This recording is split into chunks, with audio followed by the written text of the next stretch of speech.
హరీష్ రావు గారు క్లారిఫికేషన్ ప్రసంగాలు ఇస్తే మాత్రం ధన్యవాదాలు కట్ చేసేస్తా. స్పీకర్ సార్, మైక్ ఇచ్చినందుకు ముందుగా మీకు ధన్యవాదాలు. దయచేసి కట్ చేయకండి, నేను అంశంలోకి పోను.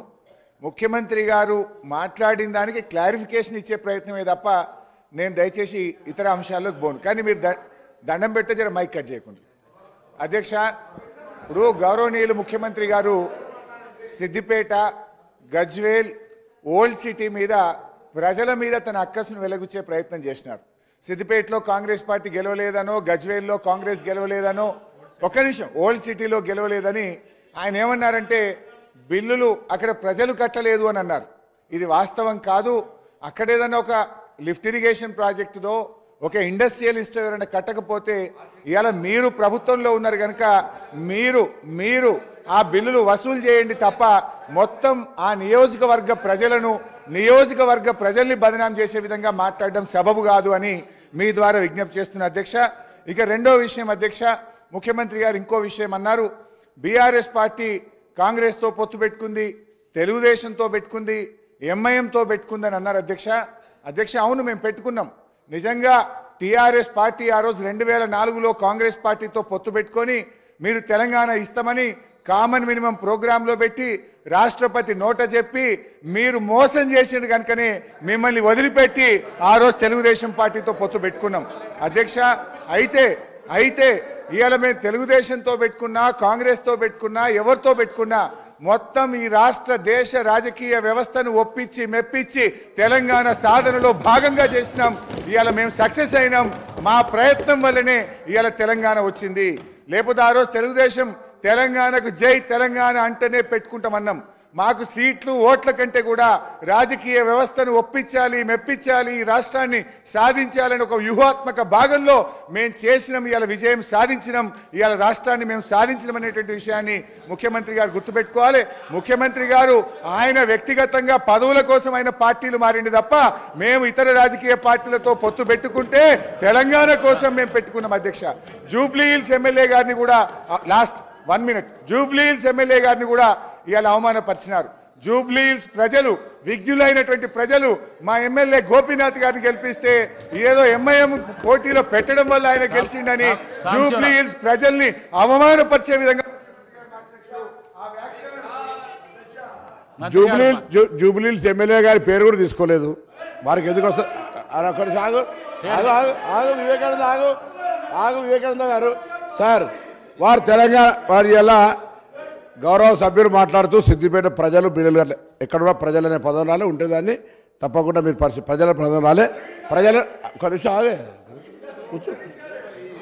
ఒక నిమిషం సిద్దిపేట ప్రాంతానికి సంబంధించి వారు చెప్పినట్టుగా అది వాటర్ ప్రాజెక్టుదా ఇంకేదా ఆ డెఫినేషన్లో పోలేదు. అక్కడ నుంచి బకాయిలు రావాల్సి ఉండే వారు గౌరవ సమర్థవంతమైన శాసనసభ్యులు బిల్లు కట్టియాల్సి ఉండే అన్నారు తప్ప దానికి మీరు అంతలో దొంగ అంటే భుజాలు జరుపుకునే అవసరం. తర్వాత మీరు చెప్తా ఉన్నారు ఇవాళ అరే నేనేమన్నా భుజాలు జరుపుకునే అవసరం లేదు, ప్రజల గురించి మాట్లాడలేదు. మేమే కేసులు కట్టినాం అన్నారు. సంతోషం, మీరే అమ్ముకున్నారు, మీరే గుర్తించారు, మీరే పట్టుకున్నారు, మీరే కేసు కట్టారు. కానీ బాధ్యులను ఎవరిని చేసిండ్రు అధ్యక్ష? ఎవరిని బలి చేసిండ్రు? ఈరోజు బాధ్యులైన అందులో ఉండే సభ్యుల నియామకం విషయంలో, చైర్మన్ విషయంలో హైకోర్టు ఇచ్చిన తీర్పేంది? నిజంగానే ఈ ప్రభుత్వం బాధ్యత ఉంటే 30 లక్షల మంది నిరుద్యోగ యువకులు ఈరోజు ఉద్యోగ ఉపాధి అవకాశాల కోసం 10 సంవత్సరాల నుంచి చిక్కడపల్లి సెంట్రల్ లైబ్రరీలోనో లేకపోతే దిల్సుఖ్ నగర్లోనో గౌలిగూడల్లో లేకపోతే ఈరోజు అమీర్పేట్ చౌరస్తాల్లో కుకట్పల్లి చౌరస్తాల్లో ఈరోజు కోచింగ్ సెంటర్ల అశోక్ నగర్ చౌరస్తాల్లో లక్షలాది మంది విద్యార్థులు ఈరోజు ఉద్యోగ ఉపాధి అవకాశాల కోసం పోటీ పరీక్షలకు గ్రామాలలో ఉన్న తల్లిదండ్రులు రూపాయి కూడబెట్టి ఈరోజు వాళ్ళని ఇక్కడ పెట్టి చదివిస్తే 10 సంవత్సరాలల్లా ప్రభుత్వంలో ఉన్న ఉద్యోగ ఖాళీలను భర్తీ చేయకపోను బాధ్యతారహితంగా నిర్వహించడం వల్ల ఆ ప్రశ్నపత్రాలు లీక్ అయి బజార్లలో పల్లి బఠానీలు అమ్ముకుంటుంటే దానికి సంబంధించిన చర్యలు తీసుకొని బోర్డును రద్దు చేసి కొత్త బోర్డును బాధ్యతారహితంగా నిర్వహించాల్సిన ఈ పార్టీ, ఈ ప్రభుత్వం ఆనాడు ఆ చర్యలు చేయలే.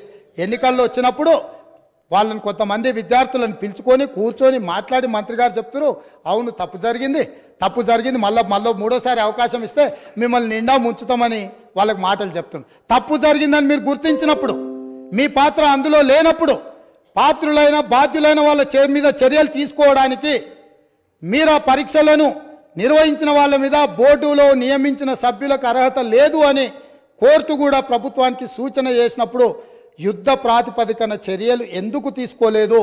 దీనికి కారణం మీరు కాదా?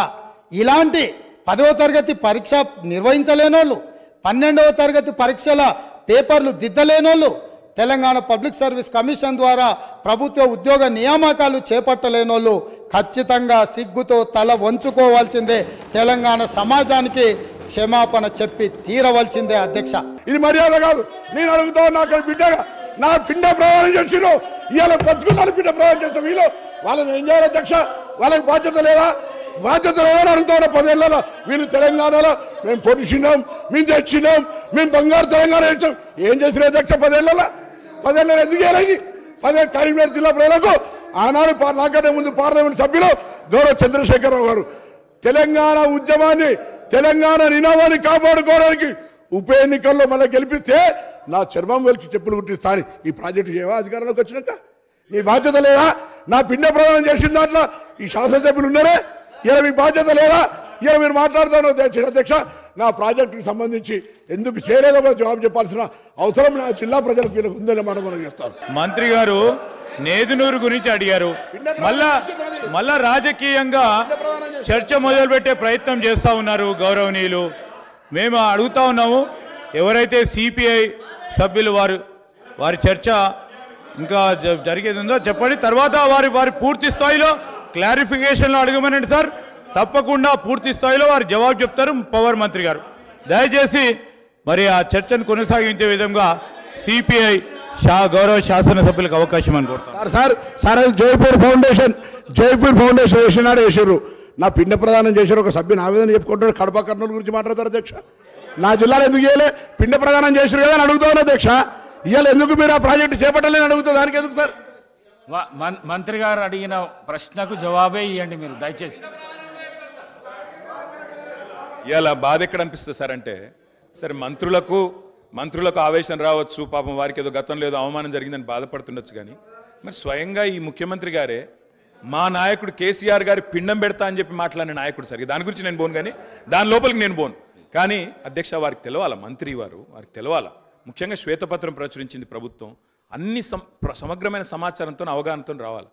నేదునూరులో ఎక్కడ మానకొండూరు నియోజకవర్గం నేదునూరులో, అదేవిధంగా శంకర్పల్లి ఇవాళ చేవెళ్ళ నియోజకవర్గం శంకర్పల్లిలో ఆనాడు యూపీఏ ప్రభుత్వం ఉన్నప్పుడు గ్యాస్ ఆధారిత విద్యుత్ కేంద్రాలు నెలకొల్పుతామని చెప్పి భూసేకరణ చేసిండ్రు, రైతుల దగ్గర తీసుకున్నారు.